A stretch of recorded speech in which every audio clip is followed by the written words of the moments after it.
Salam sejahtera bagi kita semua. Emana kembali hadir dengan podcast pembahasan firman Tuhan. Semoga firman Tuhan yang murni mampu merawat batin kita, menguatkan roh kita, dan membangun iman kita di hadapannya. Silakan menikmati podcast Emana hari ini. Salam damai sejahtera saudara-saudari pendengar podcast Emana. Puji syukur kepada Tuhan. Pada hari ini kita dapat menikmati porsi ayat bacaan firman Tuhan. Bersama dengan saya, Saudara Richard, dan juga Saudara Heri. Halo, Saudara Heri.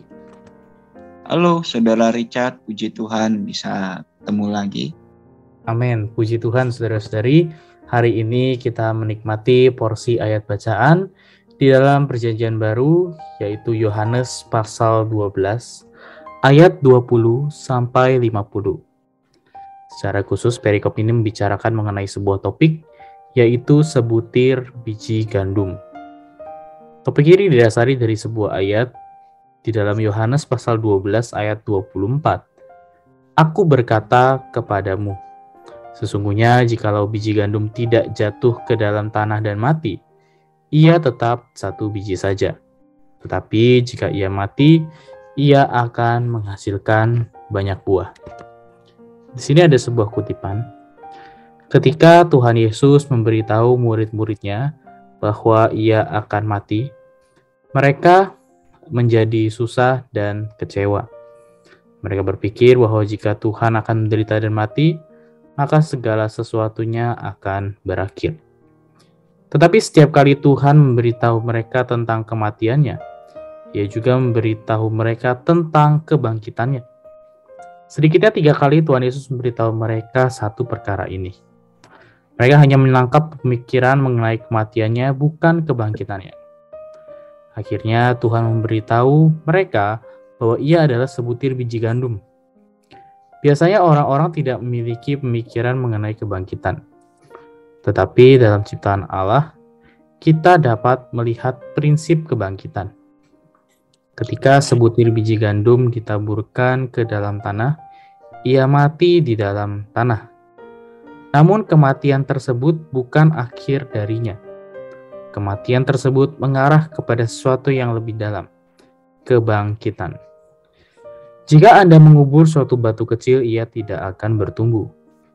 Tetapi jika Anda menanam sebutir biji gandum ke dalam tanah, ia akan mati dan bertumbuh. Dan pertumbuhan tersebut adalah kebangkitan. Ketika bertumbuh, ia memproduksi dan menghasilkan banyak biji, dan biji-biji tersebut merupakan pelepasan, reproduksi, perbanyakan, penambahan dari satu biji tersebut. Kita menganggap bahwa sebutir biji gandum yang jatuh ke tanah dan mati adalah hal yang biasa. Tetapi prinsip dari peristiwa tersebut bukanlah hal yang biasa.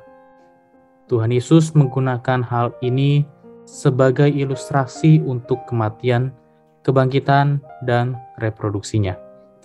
Reproduksi ini adalah pendispensian hayat ilahi. Reproduksi dari sebutir biji gandum adalah pendispensian hayat dari satu biji ini ke dalam banyak biji. Bagaimana pandangan Saudara Heri terhadap kutipan ini? Amin. Terima kasih untuk Saudara Richard. Puji Tuhan, saudari, ya, untuk pembahasan renungan hari ini berbicara tentang sebutir biji gandum, ya. Puji Tuhan bahwa Tuhan kita itu memang adalah Tuhan yang telah melewati kematian. Ya. Saudari, ya, di pandangan murid-murid waktu itu, ya, ketika Tuhan mati, maka mereka akan kehilangan pengharapan.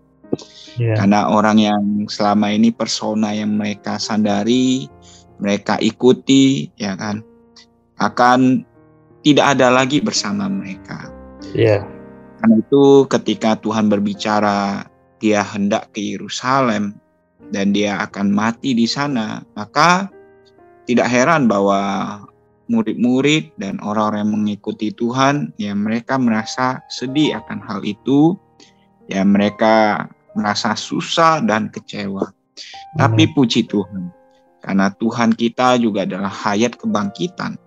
Di dalam dia ada kebangkitan itu, karena itu ketika dia mati, dia tidak selamanya di dalam kematian. 3 hari setelah itu dia bangkit. Amin. Nah, karena itu Tuhan memberikan perumpamaan ya akan kematian dia dan kebangkitan dia sebagai sebutir biji gandum. Sebutir biji gandum yang jatuh ke tanah. Ya, maka di dalam butir gandum itu, di dalamnya itu mengandung satu hayat yang mempunyai satu kuasa kebangkitan, menunaskan satu tunas. Amin. Itu adalah satu gambaran dari bagaimana kebangkitan itu keluar dari kematian. Nah, puji Tuhan ya. Artinya Tuhan melewati kematian, pasti dia juga akan bangkit. Di dalam kebangkitannya itu juga memperlihatkan betapa kuat kuasa kebangkitan Tuhan itu. Dan melalui perumpamaan bahwa satu butir biji gandum jatuh ke tanah dan mati, dia menghasilkan banyak butir. Artinya melalui Tuhan mati dan dia bangkit, dia mendapatkan kita, para pengikutnya, orang-orang yang percaya kepada dia menjadi reproduksinya. Artinya kita menjadi orang yang memiliki hayat yang sama dengan diri Tuhan. Ini adalah satu hal yang mustika bagi kita sebagai orang Kristen. Ini adalah satu hal yang luar biasa. Karena di dalam diri kita juga ada hayat kebangkitan. Hayat yang pernah bekerja di dalam Tuhan, membawa dia bangkit dari kematian sama di dalam diri kita. Amin. Puji Tuhan saudari. Amin. Amin. Ya, puji Tuhan ya saudara-saudari atas satu fakta ini, bahwa pentingnya kita mengenai kebangkitan Tuhan. Bahwa Tuhan, kematian Tuhan tidak berhenti sampai di situ saja, tapi dia juga bangkit sebagai sebutir biji gandum. Dia mati, dia menghasilkan banyak buah di dalam kebangkitan. Yaitu dia memberikan dirinya sendiri melalui pendispensian hayat dari satu biji ini ke dalam banyak biji, sehingga ya hari ini kita juga dapat sehayat dan sesifat dengan Tuhan. Baik, sebagai penutup dan kesimpulan, Saudara Heri dapat memimpin kita di dalam doa. Amin. Mari kita satu di dalam doa. Tuhan, kami ucap syukur untuk firman-Mu, sekali lagi memberkati kami. Tuhan mengingatkan kami bahwa Dikaulah sebutir biji gandum yang jatuh ke tanah dan mati. Tuhan, dan Dikau menghasilkan banyak butir karena di dalam Dikau ada kebangkitan itu. Kami ucap syukur melalui kami percaya pada Dikau, hayat kebangkitan itu kami terima. Amin. Kami menjadi reproduksi-Mu Tuhan. Kiranya kami menjadi orang-orang yang senantiasa mengalaminya. Tuhan, kami persembahkan diri padamu. Kami cinta padamu. Amin. Puji Tuhan. Amen. Terima kasih Saudara Heri atas sharingnya hari ini. Tuhan Yesus memberkati. Tuhan Yesus memberkati. Amin. Sekian pembahasan firman porsi hari ini. Sampai jumpa di podcast berikutnya. Jangan lupa untuk download aplikasi Emana pada handphone Anda untuk manfaat yang lebih banyak. Tuhan Yesus